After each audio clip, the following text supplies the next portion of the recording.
Assalamualaikum warahmatullahi wabarakatuh. Selamat pagi, yang saya hormati Ibu Devi Nur Cayaningsih selaku dosen mata kuliah pengampu pajak konsumsi dasar. Lalu untuk teman-teman yang saya hormati pula. Di sini kami dari kelompok 2 akan mempresentasikan hasil diskusi kami mengenai pendekatan konvensional. Untuk materi selanjutnya akan disampaikan oleh rekan saya.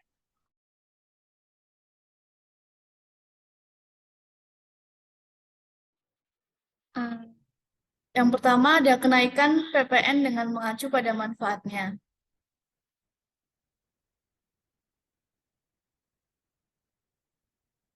Nggak bisa dikira. PPN dikatakan sukses besar karena telah menghapus atau menghentikan pajak penjualan di sebagian negara. Menurut Seng dan Altman, mereka menyatakan bahwa PPN telah menjadi reformasi pajak yang paling luas di seluruh dunia selama paruh kedua abad 20 dan memasuki abad ke-21. Dan PPN ini juga telah terbukti menjadi sumber utama pendapatan pemerintah.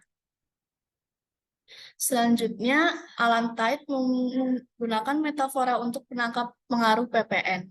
Maraknya pajak pertambahan nilai atau PPN merupakan fenomena pajak yang tiada duanya. Sejarah perpajakan ini mengungkapkan bahwa tidak ada pajak lain yang melanda dunia dalam waktu sekitar 30 tahun. Gabriel Ed menyatakan bahwa kenaikan pajak pertambahan nilai atau PPN sendiri yang cepat dan tampaknya tak tertahankan mungkin perkembangan pajak terpenting di akhir abad ke-20 ini. Dan tentu saja yang paling menakjubkan. Selanjutnya dari Pin dan Lockwood menyatakan bahwa dengan standar apapun, kenaikan PPN telah menjadi perkembangan paling signifikan di kebijakan pajak dan administrasi beberapa dekade terakhir, dan itu pun belum berakhir sampai saat ini. Berdasarkan makalah PPN ITD, mereka menyatakan bahwa penyebaran PPN telah menjadi perkembangan terpenting dalam perpajakan di setengah abad terakhir. Hal ini menunjukkan keberhasilan yang dapat dirasakan dari pajak tersebut. Selanjutnya, perubahan kenaikan PPN. Yang pertama, adanya keberatan mendasar terhadap persekuat dari penjelasan berbasis manfaat tentang kenaikan PPN. Keberatan ini adalah asumsi yang mendasari bahwa motivasi rasional yang diperhitungkan yaitu keyakinan bahwa itu diinginkan untuk memperkenalkan PPN yang baik, yaitu merupakan penjelasan kausal yang cukup untuk kenaikan PPN. Yang kedua, asumsi ini tidak memperhitungkan apakah motivasi rasional tersebut benar-benar dipegang oleh aktor yang terlibat dan bahkan dengan asumsi mereka. Mereka ini tidak menjelaskan proses kebijakan untuk menunjukkan bagaimana motivasi rasional tersebut dapat menghasilkan hasil tertentu, yaitu PPN nyata.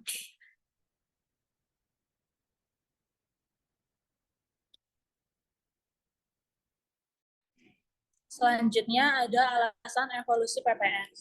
Peniruan tren kebijakan terkini dan dampak persaingan global terhadap hasil kebijakan dalam negeri merupakan faktor yang berpotensi untuk menjelaskan hasil kebijakan seperti kenaikan PPN. Namun, potensi penjelas dari alasan persaingan pertumbuhan dibatasi oleh konvensional pendekatan atribusi berulang dari manfaat PPN.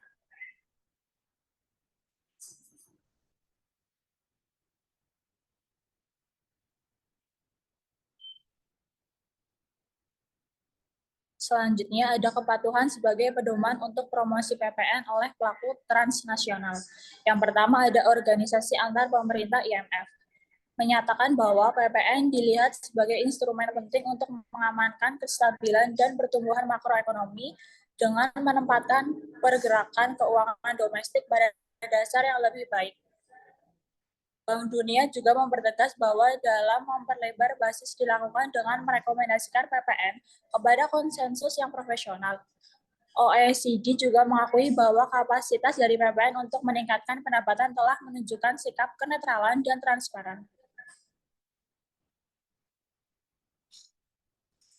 Yang kedua, ada akun terbatas pengaruh langsung.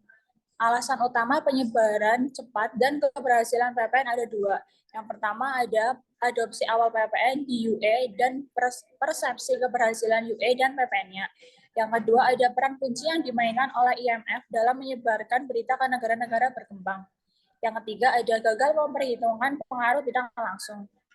Komunitas epistemik mempengaruhi tren kebijakan dengan mendefinisikan masalah dan isu serta mencari solusi. Sesuai dengan itu, maka menjalankan fungsi penetapan agenda yang kuat kemampuan pemerintah untuk menutupi bidang kebijakan PPN memberi mereka pengaruh yang besar. Meskipun efek kegiatan ini pada hasil reformasi kurang dapat diukur secara langsung dibandingkan dengan fungsi konsultasi dan pendanaan.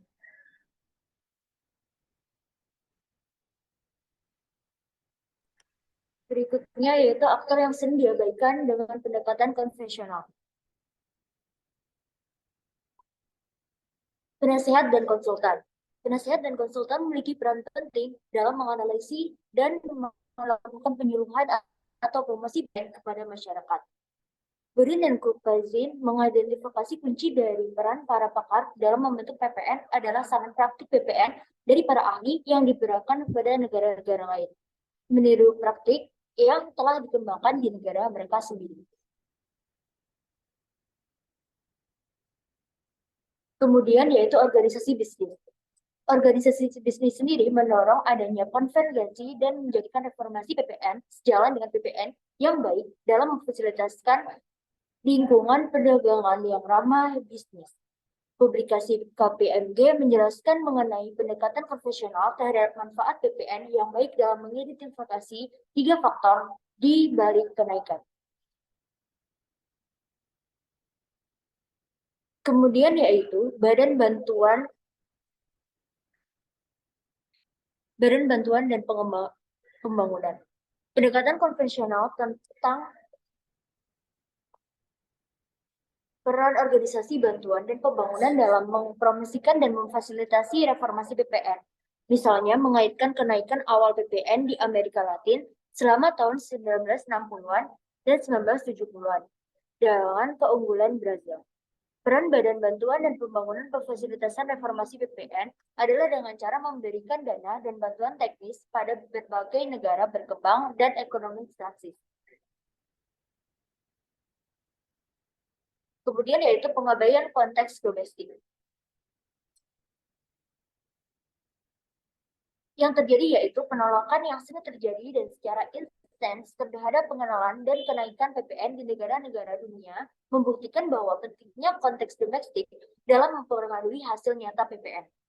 Dengan demikian, dalam membuat kebijakan dan peraturan mengenai kenaikan PPN, para ahli tidak boleh berpatokan pada fungsi bermanfaat PPN saja, tetapi juga memperhatikan kondisi masyarakat.